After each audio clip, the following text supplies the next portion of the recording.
(9월 19일) 한국 시간으로 오후 4시경 FA50 GF56호기가 폴란드 현지에 도착하였습니다. 브라실크 국방부 장관은 자신의 SNS에 또 다른 FA50이 폴란드에 도착하였다며 오늘 아침 2대의 공군 수송기가 바르샤바 공항에 착륙하였고 한국은 올해 말까지 12대의 FA50 납품을 약속하였다라고 했습니다. 폴란드 군비청 역시 한국의 빠른 납기가 계속되고 있다며 FA50의 5호기, 6호기가 인도되었다고 전하였죠. 현재 폴란드에 도착한 FA50은 벌써 6대로 수출 계약을 체결한 지 10개월 만인 올해 7월 1, 2호기, 8월 3, 4호기, 9월 5, 6호기의 납기를 완료한 것입니다. 당초 예정대로라면 5, 6호기는 10월 중순 도착 예정이었으나 한국이 보유한 빠른 납기 능력을 살려 한 달 앞선 9월에 2대의 FA50을 보내준 것으로 폴란드가 통상 계약금 10%가 아닌 30%에 달하는 거액의 선수금을 지불하며 한국 방산 역량에 대한 신뢰를 보낸 것에 확실한 보답을 해주고 있는 상황입니다. 사실 FA50의 폴란드 납기는 그동안의 전투기 수출과는 다른 점이 있습니다. 일반적으로 T-50 계열 항공기를 납기할 때에는 카이의 조종사가 직접 조종하여 운반해주거나 혹은 화물 선박을 통해서 인도받는 경우가 대부분이었습니다. 그러나 폴란드는 기체 분리를 통해 대당 한 대의 수송기로 옮겨주기를 원하였죠. 폴란드의 한 네티즌은 FA50을 수송하고 있는 보잉 747 항공기가 곧 도착할 것이라면서 현재 폴란드 영공을 향해 진입하고 있는 트윗을 먼저 올리기도 했는데요. 해당 비행 루트에서 알 수 있듯이 현재 우크라이나 전쟁으로 인해 러시아 횡단 루트가 막혀있는 상황이라 한국에서 폴란드까지 군수 물품을 수송하기 위해서는 무려 8개 나라의 영공을 통과해야 했고 사실상 지구 반바퀴를 돌아야 했습니다.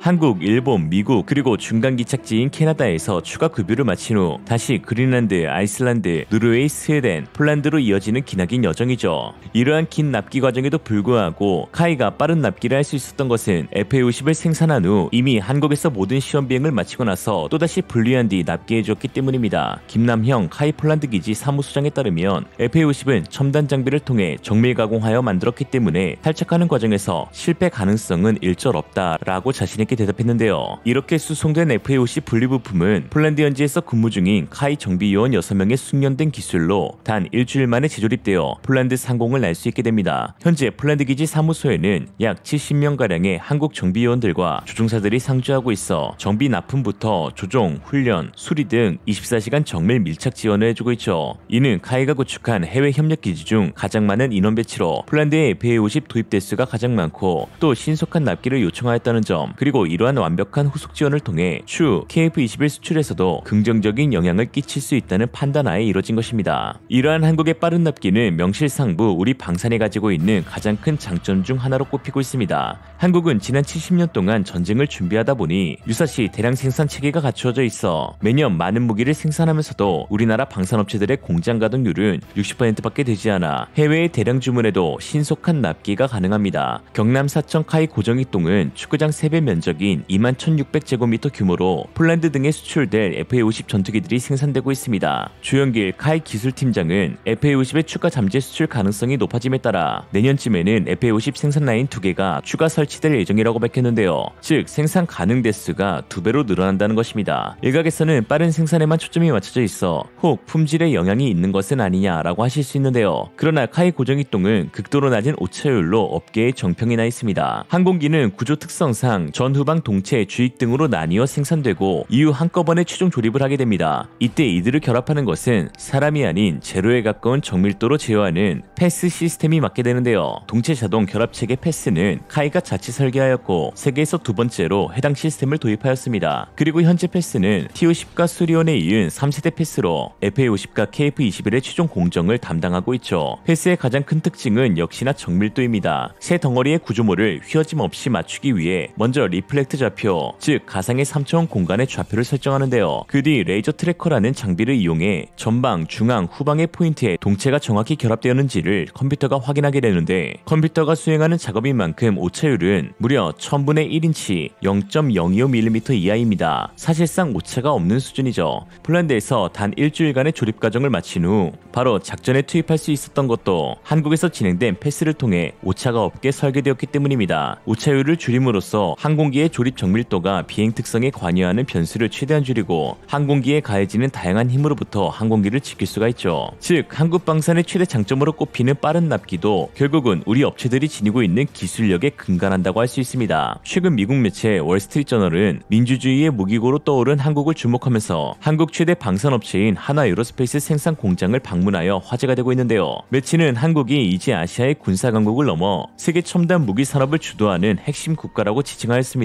역량이 이 정도일 줄은 몰랐다면서 놀라워하고 있는데요. 놀라운 생산 속도 대한민국, 한국이 러시아, 중국, 북한, 일본 등 거대 군사 강국들과 이웃을 맺고 있다는 점을 고려하면 그들이 최고 수준의 무기를 원하는 것은 당연한 일일 것입니다. 한국은 이들과의 기술 전쟁에서도 압승하고 있는데 왜 무기 산업에서는 안 되겠습니까? 글로벌 강국 선의의 힘 대한민국 감사합니다. 이대로라면 한국은 프랑스와 독일 모두에게 굴욕을 안겨줄 것이다. 잘했어 한국, 우리는 민주주의의 무기고를 보충해야 합니다. 놀랍게도 자동화를 통해 비용이 절감되는군요. 훌륭해요 라고 했습니다. 최근 북한과 러시아의 긴밀한 군사협력이 진행됨에 따라 서방 세계에서 한국이 지닌 방산 역량의 중요성이 더 커지고 있습니다. 북한은 러시아와의 기술 교류를 통해 잠재적으로 핵잠수함, ICBM과 같은 군사기술을 넘겨받기 희망하고 있는 상황에서 우리 한국 역시 이제 자체 핵무장을 해야 한다는 목소리도 나오고 있죠. 물론 핵이면 다 된다는 핵만능주의를 펼치려는 것은 아닙니다. 다만 우리 주변국이 핵을 보유하고 있으니 우리 자신을 지키기 위해서라도 우리도 이제 핵을 보유해야 한다는 것입니다. 핵은 핵으로밖에 억제하지 못하기 때문이죠.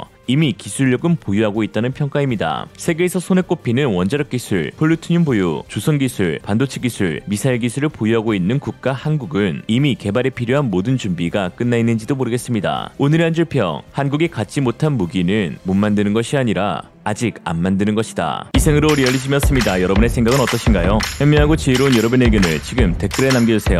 감사합니다.